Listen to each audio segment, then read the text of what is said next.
Hello everyone, welcome और welcome back to my channel. अगर आप भी घर पर आसानी से प्रोफेशनल लुक वाली स्टिचिंग सीखना चाहते हो तो आज की वीडियो आपके लिए है। आज मैं आपको बहुत ही आसान तरीके से बलून स्लीव की कटिंग और स्टिचिंग स्टेप बाय स्टेप सिखाने वाली हूँ। इस ट्यूटोरियल को देखकर बिगनर्स भी बिना किसी कंफ्यूजन के आसानी से ये स्लीव्स बना पाएंगे। तो इस वीडियो को आखिर तक जरूर देखिए क्योंकि मैं हर स्टेप को बहुत ही सिंपल तरीके से समझाने वाली हूँ। अगर वीडियो पसंद आए तो इसे लाइक करें, चैनल को सब्सक्राइब करें और अपने फ्रेंड के साथ शेयर करें। तो चलिए बिना समय गवाए शुरू करते हैं। सबसे पहले हम फैब्रिक को 4 फोल्ड में फोल्ड कर लेंगे। यहाँ मैं 34 इंच चेस्ट मेजरमेंट के हिसाब से बलून स्लीव्स बना रही हूँ, इसलिए मैंने फैब्रिक को 14.5 इंच पर फोल्ड किया है। अब स्लीव्स की लेंथ मार्क करेंगे। मुझे तैयार स्लीव 12.5 इंच की चाहिए, इसलिए मैं 1 इंच सिलाई मार्जिन भी ले लूंगी। 13.5 इंच की लेंथ मार्क कर रही हूँ। मार्किंग करना स्टार्ट करेंगे। सबसे पहले फैब्रिक को फोल्डेड साइड से ऊपर और नीचे दोनों तरफ से 5-5 इंच मार्क कर लेंगे और दोनों पॉइंट्स को मिलाकर एक सीधी लाइन खींच लेंगे। अब 5 इंच का हिस्सा बलून स्लीव के पफ बनाने के लिए रखा गया है। अब इस लाइन के बाद हम अपनी स्लीव की असली मार्किंग करेंगे। क्योंकि मैं 34 इंच चेस्ट के हिसाब से स्लीव बना रही हूँ, इसलिए मैं यहाँ पे 7.5 इंच की स्लीव की चौड़ाई मार्क कर रही हूँ। अब हमने जो 7.5 इंच की मार्किंग करी है उधर से हम 3 इंच डाउन आ जाएंगे और 3 इंच डाउन आने के बाद बॉटम की मार्किंग करेंगे। अब मैंने जो शुरुआत में आपको 5 इंच एक्स्ट्रा रखवाया था उसे छोड़ने के बाद मेरा तैयार बॉटम 10 इंच आ रहा है, इसलिए मैं उसका आधा यानी 5 इंच पर मार्क कर रही हूँ। आपका जितना भी बॉटम मेजरमेंट हो उसका आधा लेकर मार्क कर ले। अब 3 इंच वाले पॉइंट को बॉटम की मार्किंग से स्लैंट लाइन बनाते हुए जोड़ दें। अब हम ऊपर की ओर स्लीव की शेप दे देंगे और शेप देने के बाद अब हम सिलाई के लिए एटलीस्ट 1.5 इंच का मार्जिन रखेंगे। स्लीव की कटिंग कर लेंगे। कटिंग करने के बाद हमारी स्लीव कुछ इस तरीके से दिखाई देगी। बलून स्लीव बनाने के लिए स्लीव के बॉटम की तरफ दोनों साइड पे हम 2.5 इंच पे मार्क करेंगे। एक सीधी लाइन बना लेंगे। इस मेजरमेंट के अनुसार 2 से 2.5 इंच चौड़ी पट्टी कट कर लेंगे। पट्टी की लंबाई स्लीव के बॉटम मेजरमेंट के बराबर रखनी है। अब ऑल पिन की मदद से इस पट्टी को स्लीव पर अच्छी तरह से सिक्योर कर देंगे ताकि सिलाई करते समय कपड़ा बिल्कुल भी इधर उधर ना खिसके और सिलाई एकदम साफ आए। तो जो मैं सिलाई कर रही हूँ जिस साइड पे, ये हमारी स्लीव की रॉन्ग साइड है। अब हम इसमें इलास्टिक डालेंगे, तो मैं यहाँ पे पतली वाली इलास्टिक का यूज कर रही हूँ।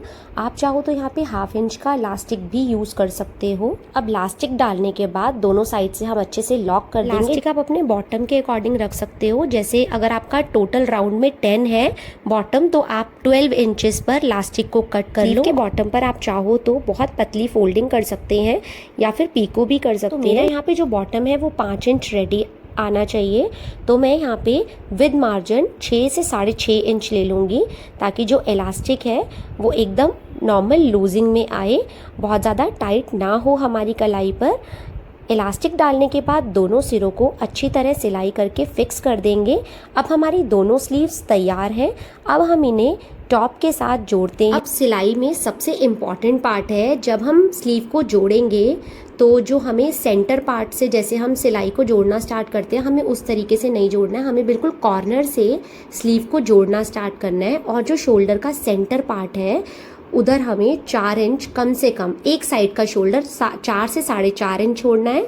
मतलब दोनों साइड के अगर हम शोल्डर को इकट्ठा छोड़ेंगे तो एटलीस्ट 8-8.5 इंच हमें दोनों साइड के शोल्डर्स को छोड़ना है, जिसमें हमारे बलून स्लीव के गैदर्स बनेंगे।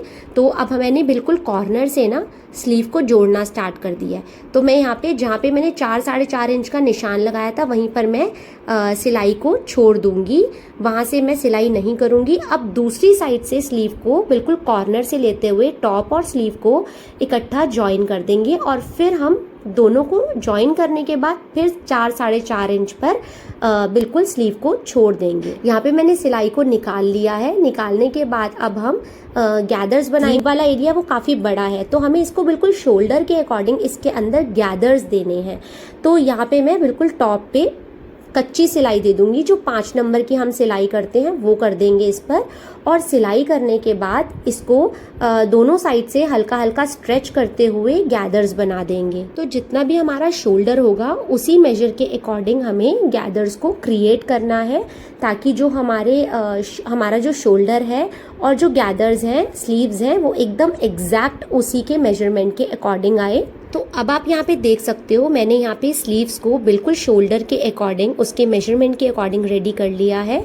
अब हम यहाँ पे पक्की सिलाई कर देंगे। हम टॉप में फिटिंग की सिलाई दे देंगे, पूरी स्लीव से लेते हुए टॉप में पूरी फिटिंग की सिलाई कर देंगे। तो अब आप देख सकते हो हमारी बलून स्लीव्स पूरी तरह बनकर तैयार है। इन्हें बनाना जितना मुश्किल लगता है उतना है नहीं। अगर आप सभी स्टेप्स को ध्यान से फॉलो करेंगे तो आप भी इन्हें बहुत आसानी से बना सकते हो। उम्मीद है आज का ये ट्यूटोरियल आपको पसंद आया होगा। अगर इस वीडियो से आपका कोई भी डाउट क्लियर हुआ हो तो मुझे कमेंट करके ज़रूर बताइए। और अगर आप आगे भी ऐसी आसान स्टिचिंग वीडियोस देखना चाहते हैं तो क्वींस बुटीक को सब्सक्राइब करें और बेल आइकन भी दबा दें ताकि मेरी आने वाली हर वीडियो की नोटिफिकेशन आपको सबसे पहले मिले। Thank you so much for watching.